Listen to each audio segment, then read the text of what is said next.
आप देख रहे हैं, ये हमारी जूतियाँ है सोने की और चांदी की। अपने बच्चों की लंबी आयु के लिए जूतियाँ 4 हैं। मेरे बेटे का ये 2 है, एक सोना एक चांदी। ये मेरी बड़ी बेटी का है, ये मेरी छोटी बेटी का, ये मेरे बेटे का। अब मैं इसे लपेट रही हूँ इस नारियल में। जय जय जूतिया माता की जय हो, जुटबंधन बाबा की जय हो। जूतिया माता जुटबंधन बाबा की जय हो। इसमें ये धागा पूजा के बाद जो जूतिया बना हुआ है ये मैं पहनूंगी।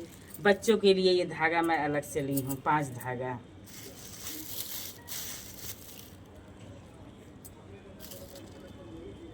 मेन धागे का ही पूजा है जूतिया, ये धागा ही है।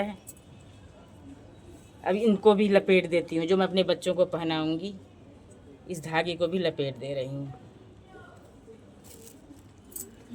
हमारी ये चांदी सोने वाली ऊपर, ये हो गई नीचे। अभी यहाँ रख दे रही हूँ।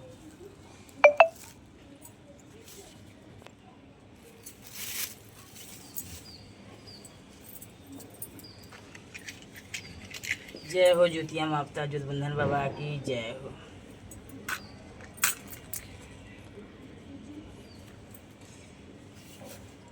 आपकी हर कसम। और यही हमारी जूतिया माता, यही हमारे जुटबंधन बाबा हैं जिनको मैं चढ़ा रही हूँ, जूतिया माता जुटबंधन बाबा को। तो इनको मैं भी रोली से टीक दे रही हूँ।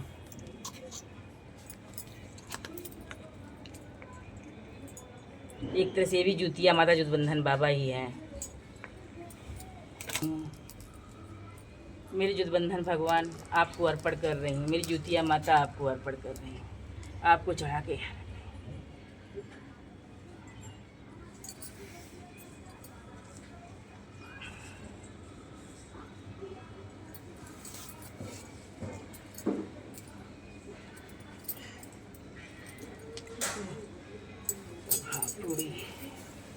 अब हमारे प्रसाद में आप देखिए, जब जूतिया माता का व्रत, जुटबंधन बाबा का व्रत निर्जला रहा जाता है तो हमारे प्रसाद में फलों में 5 फल होने चाहिए।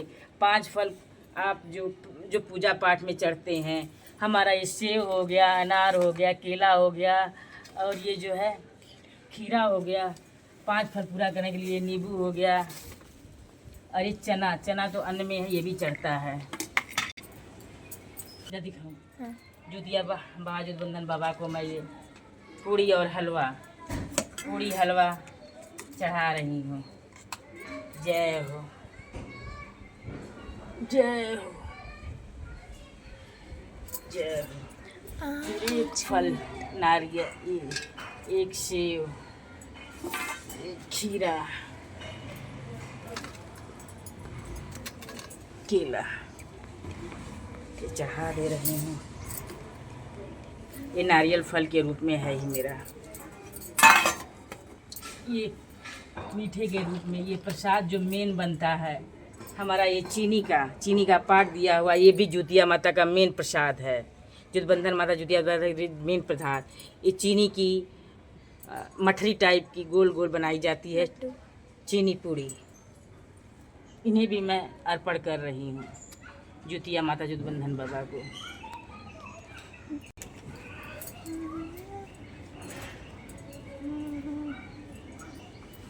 जुटबंधन बाबा का ये खिलौना, बच्चों का ये व्रत है तो एक खिलौना भी चढ़ा के रख रही हूँ सब।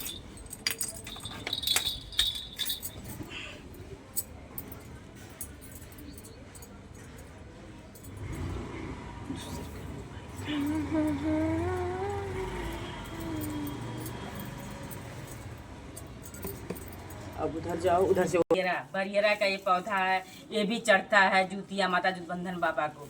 इसी से खराई जो है निर्जला व्रत करके इन्हीं से जड़ों से जो है ब्रश किया जाता है, मंजन किया जाता है, दांत साफ किया जाता है, चित्त साफ किया जाता है और इन्हीं को चढ़ाया। बरियरा पौधा है, बरियरा इसलिए चढ़ाया जाता है कि बरियरा नाम से ही बड़ा ही बरी है, ये बड़ा ही जिद्दी है ये पौधा, जिससे लंबी आयु होती है। आपको अर्पण जूतिया माता जुटबंधन बाबा, ये बरियरा।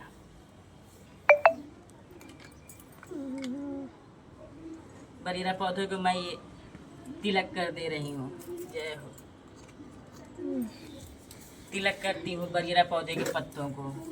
इससे मेरे बच्चों की आयु लंबी रहे। तिलक कर दी मैं। अब मैं ये अपनी जुतिया माता जुटबंधन बाबा के लिए ये अर्पण कर रही हूँ। जय हो जुटबंधन बाबा, जुतिया माता, ये वस्त्र के रूप में आपके लिए है।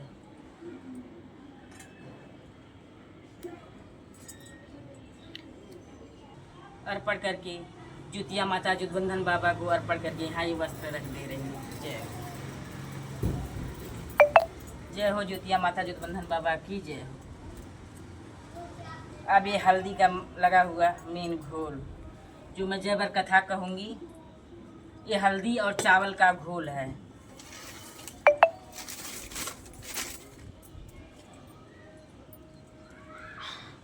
अब मैं ये कथा प्रारंभ करूँगी। जय हो जुटबंधन बाबा, यही चढ़ता है हर बार कथा करने के बाद। जय हो जुटबंधन बाबा, जुतिया माता की जय हो। ये और चना। जय हो जुतिया माता जुटबंधन बाबा की जय हो। जुतिया माता जुटबंधन बाबा की जय हो।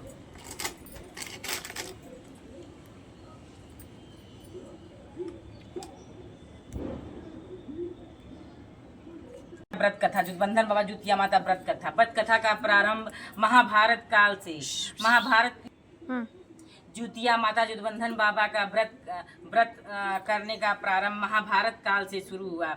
जब महाभारत चल रहा था पांडवों और कौरवों के बीच में, तो माता द्रौपदी जो है अपने पुत्रों की लंबी आयु के लिए ऋषि भौम्य के पास गईं। ऋषि भौम्य ने उन्हें एक कथा सुनाई। वह कथा माता द्रौपदी को ऋषि मौर्य ने जो कथा सुनाई वो इस प्रकार है। इस कथा के अनुसार जिमुतवाहन गंधर्व के बुद्धिमान और तपस्वी और यशस्वी राजा थे।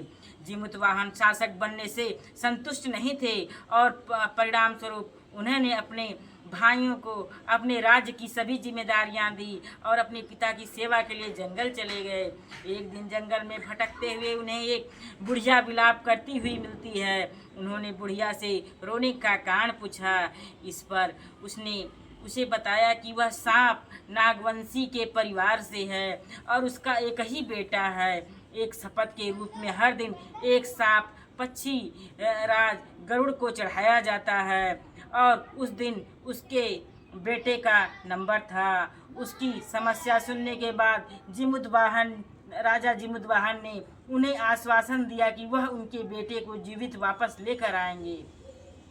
तब वह खुद गरुड़ का चारा बनने के विचार कर चट्टान पर लेट जाते हैं। तब गरुड़ आता है और अपनी अंगुलियों से लाल कपड़े से ढके हुए जिमुतवाहन को पकड़कर चट्टान पर चढ़ जाता है। उसे हैरानी होती है कि जिसे उसने पकड़ा है वह कोई प्रतिक्रिया क्यों नहीं दे रहा है। तब जिमुतवाहन जो है बोलते हैं। तब गरुड़ राजा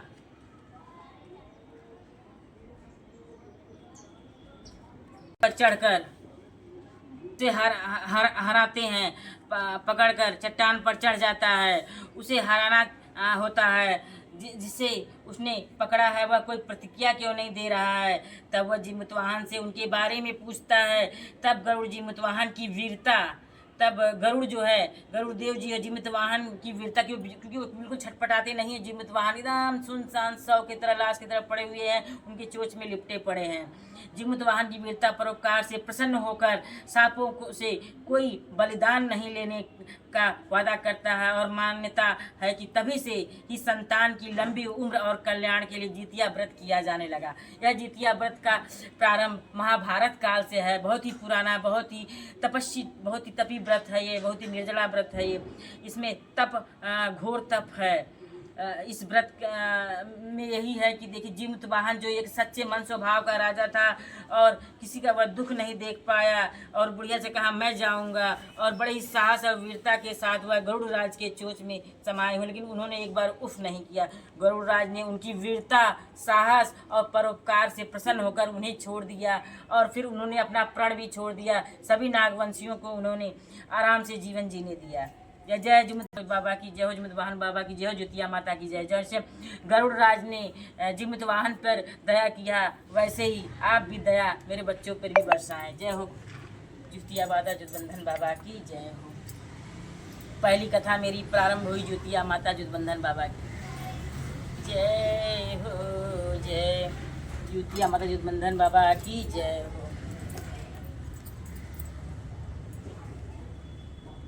अब मैं दूसरी कथा करने चल रही हूँ ज्योतिया माता जुटबंधन बाबा की। दूसरी कथा भी ज्योतिया माता जुटबंधन बाबा की दूसरी कथा भी महाभारत काल से ही संबंधित है।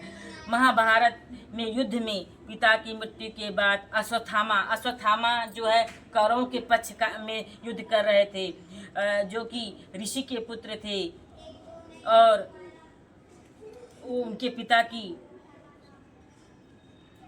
की हत्या जो है अर्जुन ने की थी। इसी से क्रोधित होकर अश्वत्थामा बहुत क्रोधित थे पांडवों पर। वह पिता की मृत्यु का बदला लेने के लिए पांडवों के शिविर गए और उसने 5 लोगों की हत्या कर दी कि यह 5 पांडव ही सोए हैं। उसे लगा कि उसने पांडवों को मार दिया, लेकिन पांडव जिंदा थे। जब पांडव उसके सामने आए तो उसे पता लगा कि वह द्रौपदी के वह 5 पुत्र थे जो सोए हुए हैं, जिसको वह मार डाला है।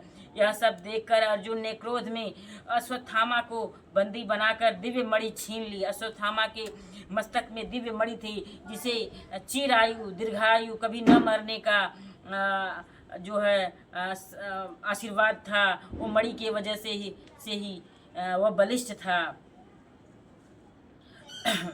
अर्जुन ने अश्वत्थामा को बंदी बनाकर दिव्य मणि छीन ली थी। अश्वत्थामा ने इस बात का बदला लेने के लिए अभिमन्यु की पत्नी उत्तरा के गर्भ में पल रही संतान को मारने की योजना बनाई। उसने गर्भ में पल रहे बच्चे को मारने के लिए ब्रह्मास्त्र नामक बाण चलाया, और जिसे उत्तरा का गर्भ नष्ट हो गया। लेकिन उस बच्चे का जन्म लेना बहुत ही जरूरी था, क्योंकि वह बच्चा ही आगे चलकर राजा परीक्षित के रूप में बहुत ही यशस्वी और बलवान राजा हुए।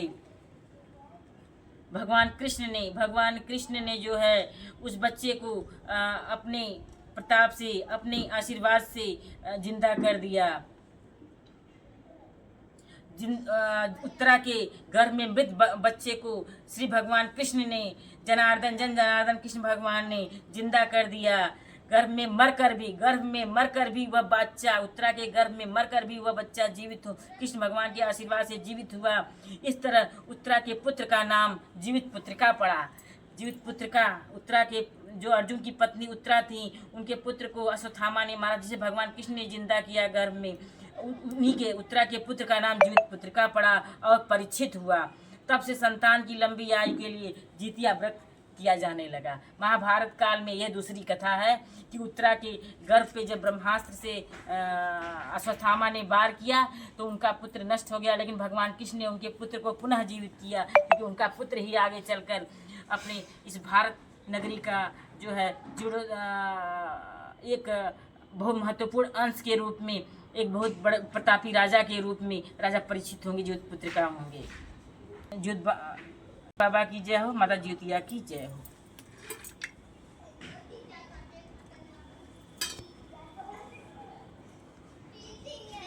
अब हम अगली कथा कहेंगे। अगली कथा जो है चील और चिल्होर की कथा होगी। यह कथा भी ज्योतिया की कथा है, जो बहुत ही महत्वपूर्ण है। जय हो ज्योतिया बाबा जुटबंधन बाबा की जय हो।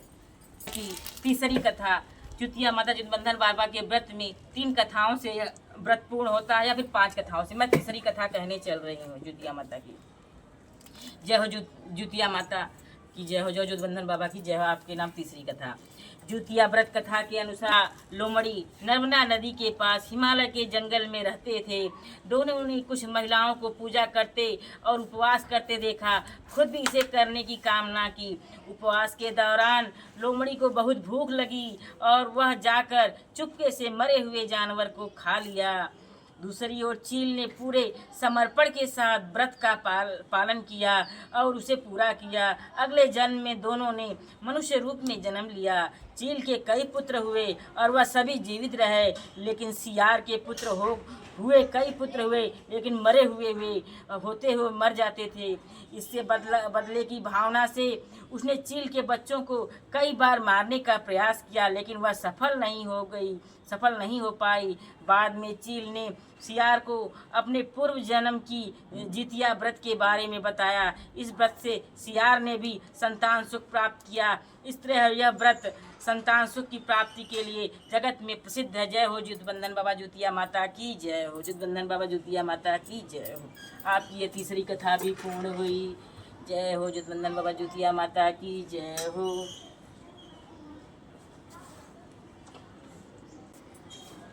ये हल्दी चावल का,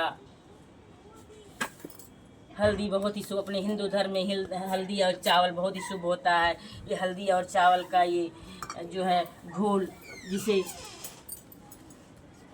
जुतबंधन बाबा जुतिया माता पे बार बार चढ़ाया जाता है, शुभ का प्रतीक है हल्दी और चावल का घोल।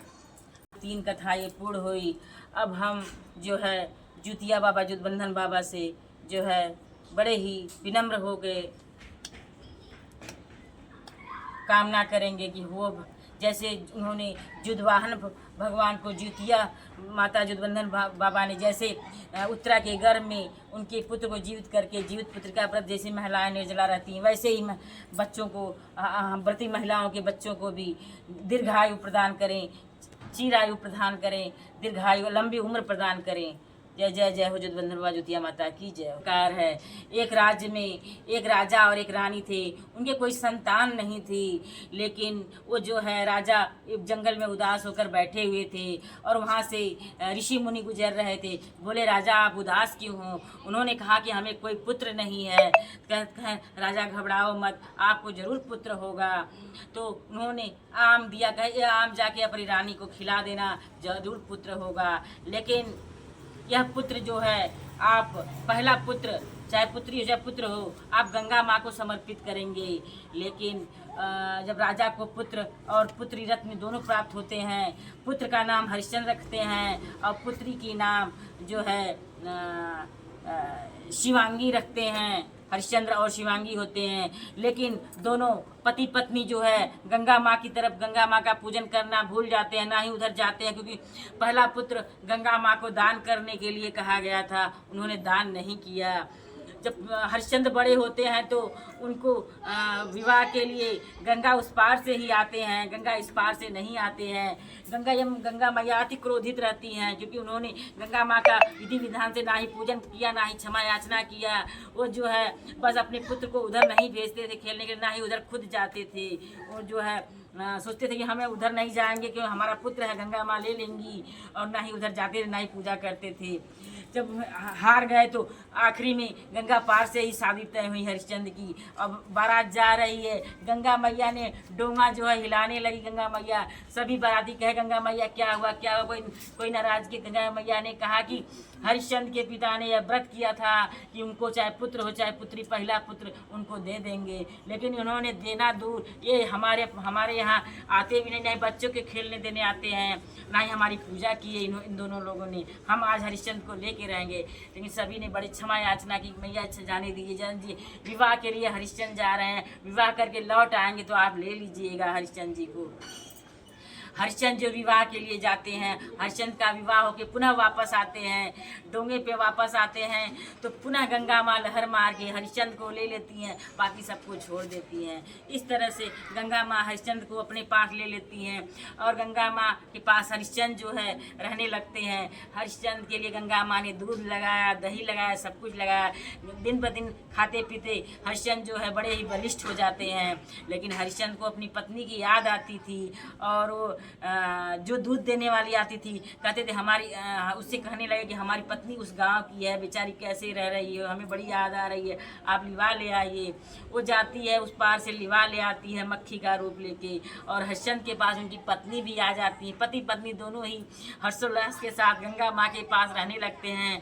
लेकिन हरिश्चंद्र की पत्नी गंगा माँ से छिप के रहती हैं, और इसी रहने के दौरान हरिश्चंद्र को भी औलाद होने वाली रहती है। अब धीरे धीरे पता चलने लगता है। हरिश्चंद्र कहते हैं अब तुम मेरी माँ के पास चली जाओ, अब यहाँ पे मत रहो। हरिश्चंद्र ने अपनी पत्नी को माँ के पास भेज दिया। माँ के पास वह दही बेचने के बहाने गई, और शाम हो गया, कही अम्मा मैं कहाँ जाऊँ रात बिरात, मैं माँ बनने वाली हूँ, मुझे अपने इस कुटिया में जगह दे दीजिए, एक कोने में पड़ी रहूँगी।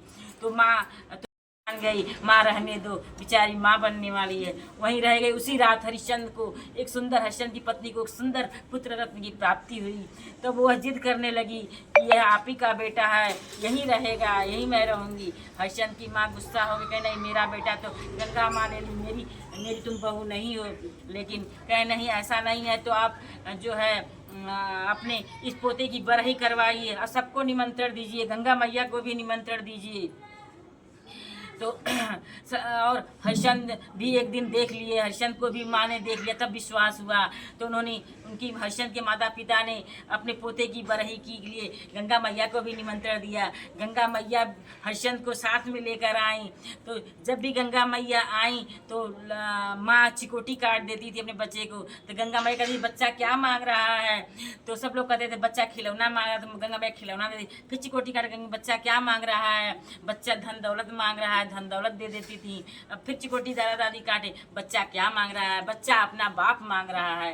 तो गंगा मैया ने कहा, इनका बाप कौन है? तो पति पत्नी दोनों माँ पिता बोले, आपके साथ जो हरिश्चंद्र है वो हमारे ही पुत्र हैं, हमें क्षमा कर दीजिए गंगा मैया। दोनों पति पत्नी जो गंगा मैया से लिपट कर रोने लगते हैं। गंगा मैया जो है हरिश्चंद्र को चूंकि दे देती हैं, आशीर्वाद दी रहती हैं कि आप जो मांगेंगे वो हम दे देंगे। तो हरिश्चंद्र को वापस करके गंगा मैया चली जाती हैं। पति पत्नी बड़े ही हर्ष के साथ गंगा मैया का विधि विधान से पूजन करते हैं और हरिश्चंद्र को लेकर, बहू को लेकर राजपाट करने लगते हैं। जय जय जीवंत वाहन भगवान की जय हो, दुर्गा माता की जय हो। आपकी 4 कथा पूर्ण हुई।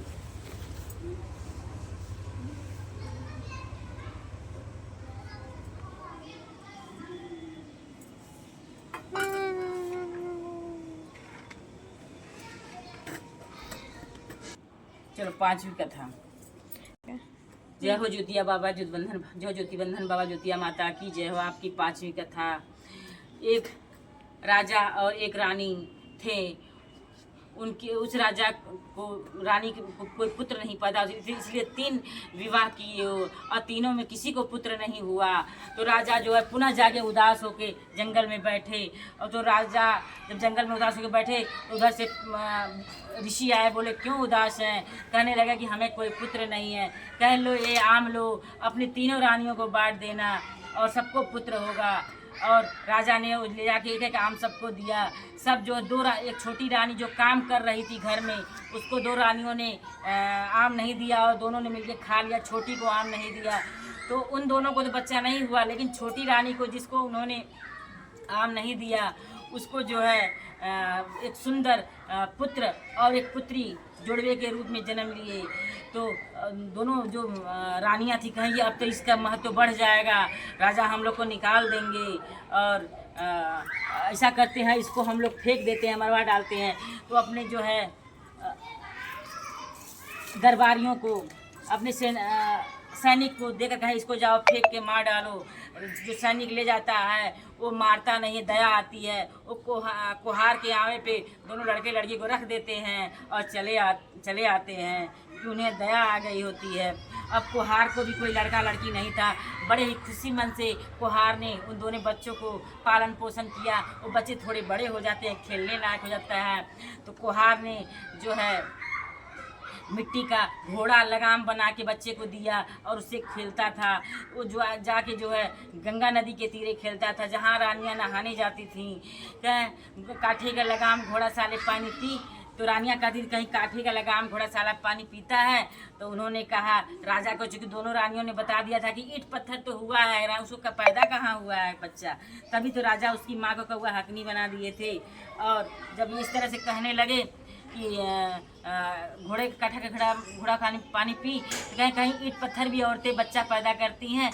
तो रानियाँ जान गई ये वही छोटी रानी के बच्चे हैं, कौवा हकनी के बच्चे हैं, क्योंकि कौवा हकनी राजा बना दिए जब ईंट पत्थर उसको सब बताई थी। तो तब सब जाके बिलाप घर में सोने लगी और कहेंगी जब तक कोहरा के बच्चों को मरवाओगे नहीं तब तक वो हम लोग को परेशान करता है, तब तक हम लोग नहीं उठेंगे। राजा जो है सैनिकों को भेजकर कोहार के दोनों बच्चों को मरवाने के लिए भेजे। तभी कोहार के वो दोनों लड़का लड़की जो है धरती माता से कहते हे धरती माता आप फट जा, हम लोग समा जाए। धरती माता उसी समय फट जाती है और वो दोनों बच्चे समा जाते हैं। और वो बच्चे जो समा गए हैं धरती माँ में, वो धीरे धीरे बेटा आम का पौधा के रूप में जन्मता है और लड़की जो है बेला का फूल के रूप में जन्मती है।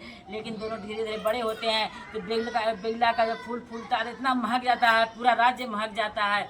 एक दिन जो है एक पक्षी जो है बेला का फूल तोड़कर राजा के आंगन में रहता है, राजा के महल में गिराता है। राजा पाते हैं, बड़े प्रसन्न होते हैं, कहते हैं यह फूल बड़ा ही महक रहा है, कहाँ यह है। सभी से उन्होंने ढिंढोरा पिटवा दिया, जो ये फूल लेके आएगा मैं उसे आधा राज्य दे दूंगा। सभी राजा जो है बेला का फूल तोड़ने के लिए जाते हैं, लेकिन जब वह नज़दीक जाते हैं तो आम का पेड़ और बेल का पेड़ दोनों इतना बड़े हो जाते हैं, आसमान छू लेते हैं, कोई राजा नहीं पाता, सब लौट के वापस चले आते हैं। खुद राजा भी जाते हैं, वो भी नहीं पाते हैं, बेला और आम बड़े हो जाते हैं, वो भी नहीं मिलते हैं। फिर दोनों रानियां जाती हैं, तब वो कहते हैं सुना हो बहिना आवत बाटी सवत मतरियाना, जे हम कामर बहुलस हो ऐसा बढ़ा की पताल लोक जायल जाना। दोनों भाई बहन पताल लोक की तरफ, ऊंचाई की तरफ पकड़ लेते हैं, फूल उन दोनों को भी नहीं मिलता है। अब राजा से वो कौआ हकनी जो उन दोनों बच्चों की माँ होती है, छोटी वाली रानी कहती है राजा हम भी जाएंगे वो फूल तोड़ने के लिए और आम का टल्लो लाने के लिए। तो कहते हैं सब थक हार गए, कौआ हकनी तू क्यों जा रही, तू कहाँ पाएगी, तू तो पापी न, तुझे तो ईंट पत्थर हुआ था। कह नहीं राजा हमें जाने दीजिए। राजा से जिद करके वो भी चली जाती है। वो जाती है तो वो दोनों बच्चे गाते हैं अरे बहिना आवत बाटी हमारी मतारी न हो, सोहर जा जमीन पे हो, ताकि वो आंचल भर फूल लेके जाए, मेरी माँ आंचल भर के फूल लेके जाए। ऐसे ऐसे चुन करके राजा के जाकर उनके ऊपर फेंक आए कि कितना आसानी से हमारी माँ एक फूल पा गई, आम का टल्लो पा गई। देखिए यही है जिसके बच्चे हैं कैसे प्यार से वो एकदम फैल जाते हैं ज़मीन पे, और कौआ हकनी जो है चुन चुन के फूल ले जाती है, राजा के सामने उनके ऊपर गिरा देती है। राजा बड़े आश्चर्यचकित होते हैं, देश विदेश के जितने बड़े राजा गए, वीरवान लोग गए, किसी को नहीं मिला ये फूल और टल्लो, तुम्हें कैसे मिल गया। राजा ने यह निर्णय लिया कि इन दोनों पेड़ों को कटवाऊंगा।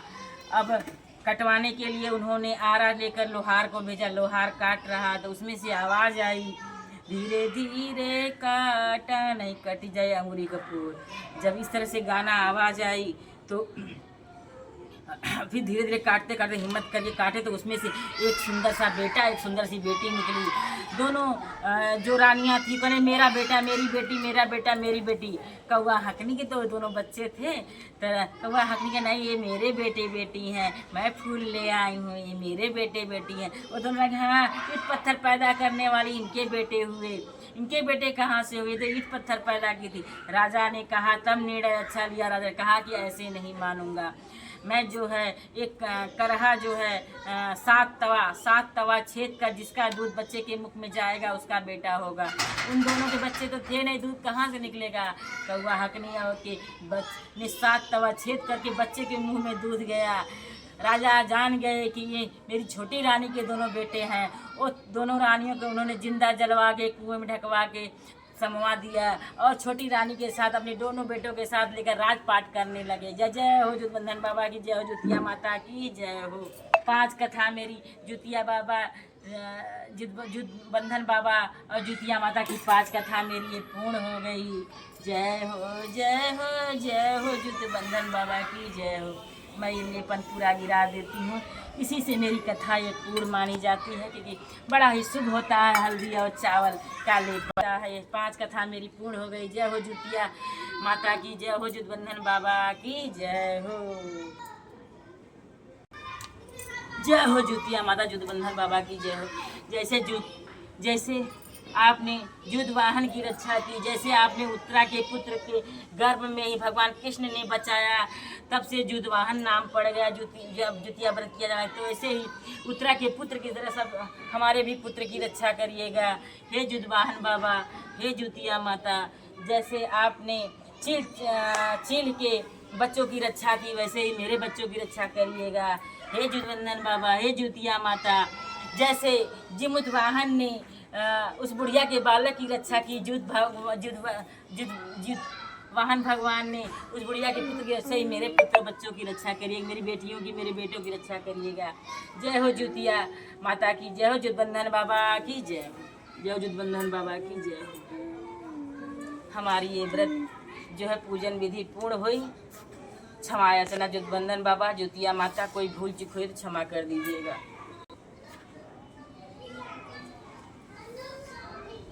अब मैं अपनी पूजन समेटती हूँ। ए डाली बेटा, पूरा नहीं दिखेगा बेटा। देख जय हो जुतिया जुटबंधन बाबा की जय हो, जय हो, जय हो, प्रसाद की जय हो। हमारा चने का प्रसाद मैं खा लूँ। जुटबंधन बाबा जुतिया माता की जय हो, जय हो जुटबंधन बाबा जुतिया माता की जय हो। आपके यहाँ से 4 चने भी ले लूँ। इन चनों का बड़ा ही महत्व है।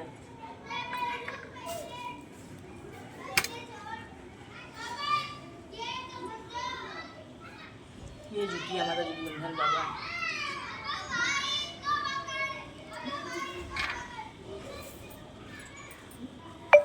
आखिरी में ये ऊपर का हिस्सा रख लिया जाता है, सुखवा के साल भर रखा जाता है। ऊपर का हिस्सा ये जो है सुखवा के रखा जाता है।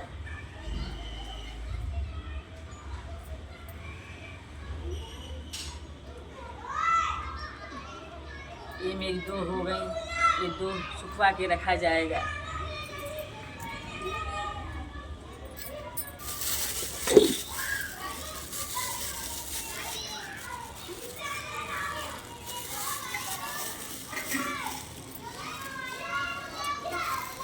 डाली क्यों? जय हो जुतिया बाबा जुटबंधन बाबा की जय हो।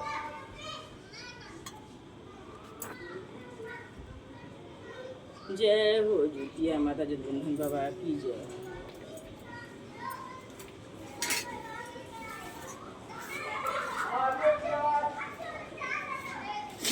ये एक दीपक अपने घर के मंदिर में रखूंगी। जय हो जुतिया माता जुटबंधन बाबा की जय हो, जय हो, जय हो।